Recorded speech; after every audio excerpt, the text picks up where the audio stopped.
How are we doing, guys? Hack Single Figures here. I'm down at the Ryan Master Performance Centre and I'm with Ryan. Hello.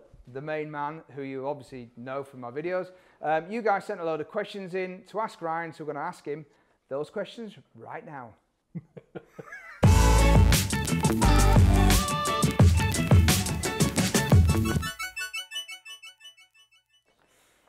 Right then, mate. Number one. Right, so number one. These are all from the guys watching the videos. I think on the last video when we messed around with the driver, I asked if they had any questions of things that might be useful for them. Right. So here we go. Okay. Honest answers, please. All right. Okay. How tall are... No, it's not really. How big really are you? Yeah. A monster. Yeah. Exactly. Right, Mark Sheehan. So Mark says, can you ask Ryan, would changing clubs every 3 to 4, I'm thinking years this means, see notable improvements in club performances?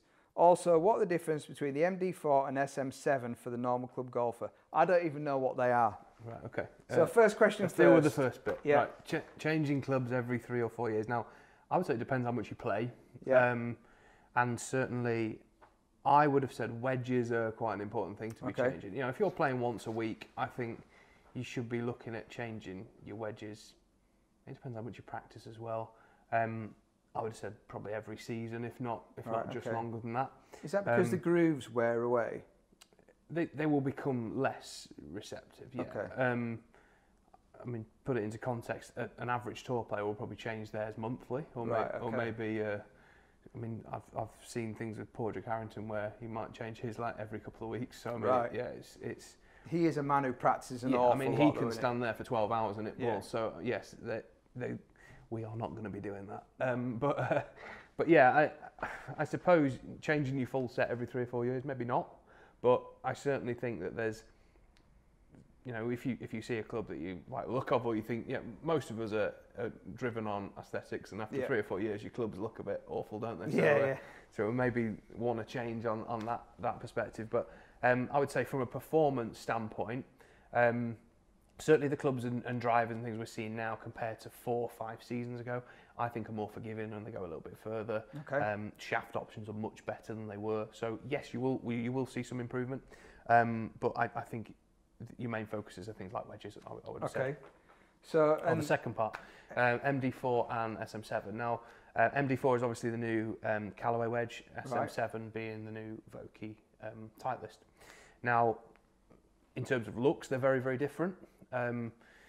You would just have to see what you like the look of a little bit in terms of preference. In terms of differences, I would say that the technologies are slightly different. So SM being spin milled, it's got a spin milled face, and the MD4 has the groove technology, which I actually saw some for the first time yesterday, and they're pretty cool. They've got like 3 mini grooves in between each groove, basically, to aid with spin and launch. I know that SM7 have changed slightly from SM6 in that they basically move the mass up in the wedges. So in the higher lofted ones, they drill it a bit lower lofted, you know, so that the flights are slightly different. So there's potentially a little bit of difference there in SM7. I think there's maybe a few different grind and bounce options in SM7, but it's pretty close, to be honest. I think it would really come down to what you like the look of, because they're very different shapes. I think the toe in the Callaway seems to be a bit higher than the sort of rounded shape of a Vokey, but you'd be splitting hairs. Absolutely, they're both very, very good wedges, and you'll be seeing tour players using both of them in abundance, really. So again, try some, hit some. The grinds might be better for you depending on what course you play on and stuff like that, with the ground conditions. But they're both awesome wedges, and just try them both. Yeah. There you go, Mark. Right, Joe. All right, Joe. So Joe says, does Ryan think if I had done a driver custom fit, I would beat Kevin on a 9-hole match play at Howley? You don't need a driver custom fit, Joe. Just play. But good one, Joe. It can't hurt, can it? I mean, you might have a driver that's absolutely perfect for you already, but I think having a look at it and seeing whether there's anything we can do to tweak it to help you maybe hit it a bit straighter. I mean, who doesn't want that, you know? But I think that's actually a challenge that Joe's right. set Okay, out. Well, fine. I'm sure. So I'm sure you'll more Joe. than happily take Joe up on that. Absolutely. Richard Wood, if a person has a limited budget, would they be better to get a putter fitting or a driver fitting? I suppose it depends what you're bad at, but drive for show, putt for dough. yeah, I mean, you're going to use your putter more, aren't you? A lot more, I do. Yeah, well, yeah, exactly. But it's a difficult question, really. I mean, I think that I would always go down the putter route because you're going to use it more. And I think it's an area people don't pay enough attention to, putters. They just pick one out and use one. But I think they're equally as important. But I certainly think that that putting is obviously the main sort of area in which you can improve scores very quickly. If you get something that suits you and you're happy with it and you're stroking it well and getting it running at the hole, gives you confidence. Absolutely, yeah. I think that is high. So we're up going on for my putting. agenda. I'm going to go with that. But it's a dubious trying to get you choice, to really. commit to an answer. I think they're both important, but I'd go with putter. Okay, putter it is. Oakland Paving, I think it's Sean.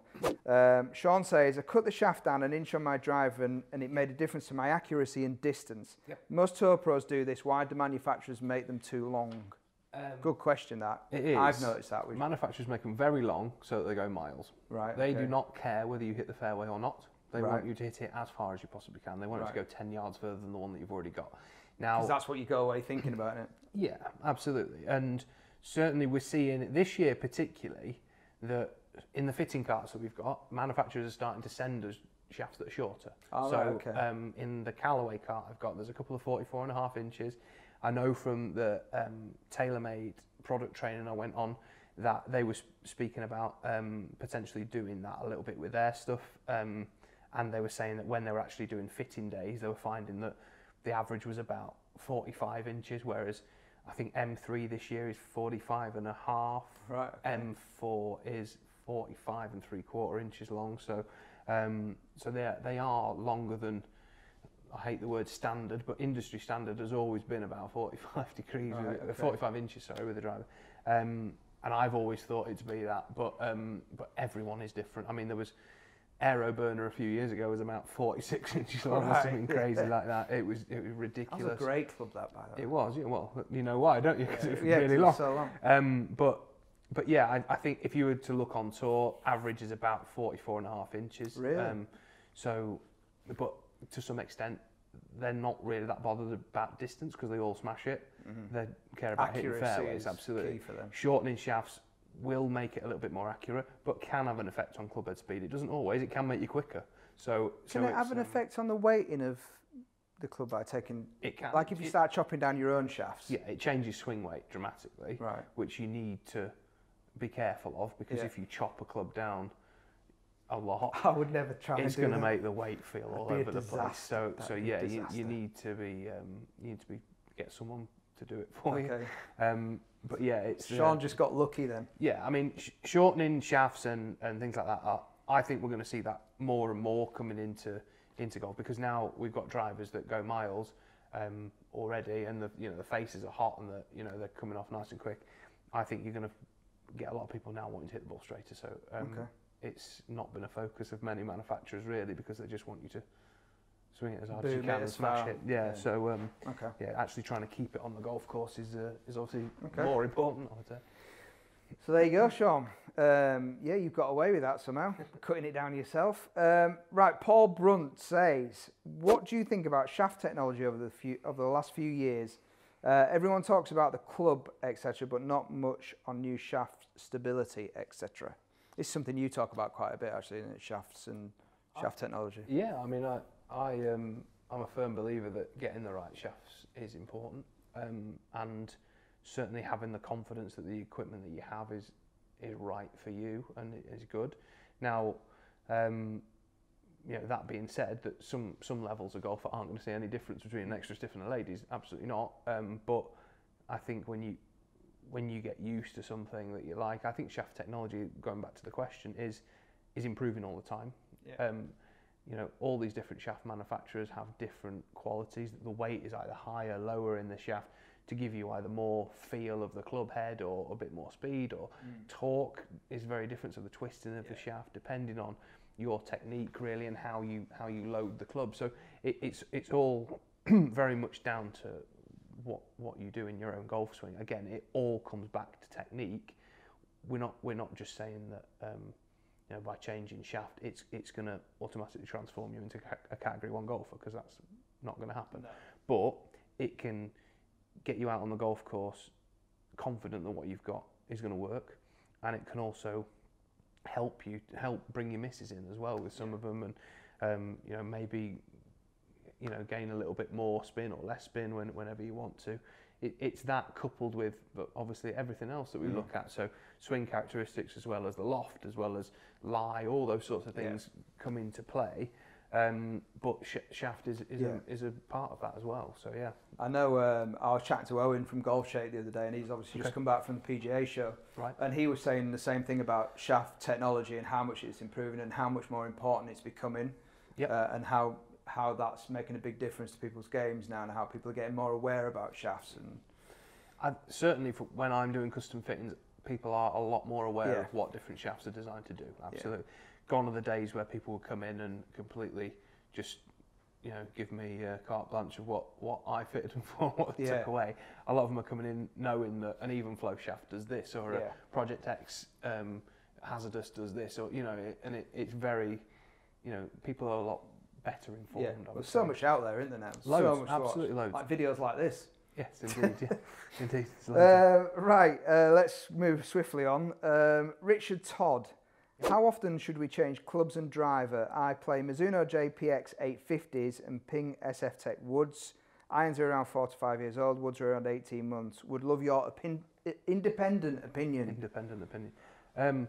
From a golf retailing standpoint, I think you should change them every 6 months. But yeah, I would say, again, going back to the previous question that we've had, we're all, well, a lot of us are golf equipment magpies, where we see new stuff and we like it. I'm definitely like that.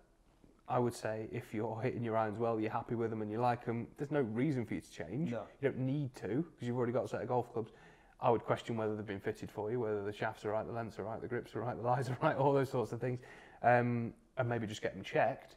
But if we find then that, you know, there's something that might work better for you, you can try it and you can make the decision for yourself. You know, we're not going to push you into buying something you don't need to.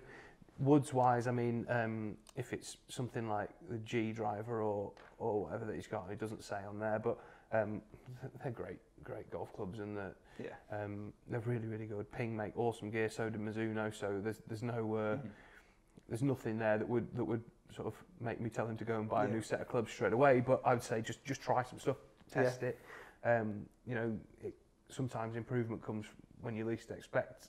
You know, you might try something Cobra, having never hit it before, or Callaway, and you absolutely rip it and love it. So try some other stuff, compare it to your own. Make sure the you know, the fitting that you've got on your own stuff is good as well, so you can go out there nice and confident when you play. Very good. A very good independent opinion. Martin Bick, drivers. Okay. Which is most forgiving or has the best dispersion? I'm 6'5" and have a steep swing. Is there a driver that can help?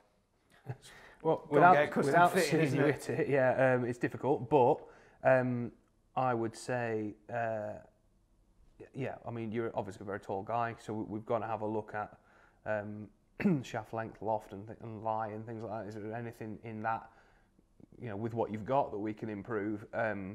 But I would, like we say, you've got to try stuff. I mean, you've got to get fitted. You've got to hit some different drivers. I could tell you now that a TaylorMade M4 is going to be better for you, but when you come, it might be a Rogue or a Cobra or a Titleist or whatever. So I just think getting properly fitted for a golf club is going to help you. Yeah. Obviously, you might a lesson or two might not go amiss as well. But you know, there's going to be no sort of quick answer to that without you hitting some shots and me seeing you hit them. But you know, I've not tried the new G400 Max driver yet, but it's supposed to be the most forgiving on the market. I've heard loads of stuff about that. Straight away that came into my head, but you know, that might not work for you. You know, it's one of those. So I think you've come down, let me help you out. Or, you know, go to your local pro, ask some advice, hit some shots from it with him or her, and you know, see how that goes on. So there's no quick answer to that question, but just go and try some stuff, I guess. Isn't it? Right, last one, and this is a good one. Oh, is it? This is going to split you. Really? Right, Adam Butters. Would most people benefit more by spending £400 on lessons, or £400 on a driver? I know what the answer to that one is. Lessons. Lessons all the way. You know, you can swing, no matter how much you spend on a driver, you can swing it bad. So you know, the £400 is better spent on lessons. I don't think you need to go as crazy as 400 quid. I think something like 200 would be all right, and then you can put the other 200 towards a new driver. But yeah, certainly we'll help you out. Always thinking. Absolutely, yeah. I'm a businessman. But yeah, lessons is obviously Lessons the most important. so important, Technique is your number one tool, so you've got to get that right. You know, you could use 20-year-old golf clubs if you've got a great swing and still hit it good and score well. So once you've got the technique repeatable and dependable, that's when we can start looking at fitting you for something that can tweak that even more, improve that. We look at, you know, getting the right model of iron or length or lie or shaft, or, you know, anything like that is obviously going to be of benefit as well. But first and foremost, your golf swing is the number one, isn't it? So that's it. Very good. That's all our questions done. Less painful than I was expecting it to be. So there we go, guys. Question time with Ryan done. Hope you enjoyed that. If you've got any more questions, comment below and we'll do another one of these videos of you asking Ryan loads of questions. And if you want to, comment below and ask any other questions you want, or even better, send me a video with the question. You can ask him it yourself. That'll be cool. How about that? Yeah, that'll be good. So guys, hope you enjoyed the video. If you did, give it a thumbs up. As always, I'll put the links into Ryan down below as well. And if you haven't already subscribed to the channel, do it now and follow me on this journey to single figures. Thanks very much for watching, and we'll chat to you soon.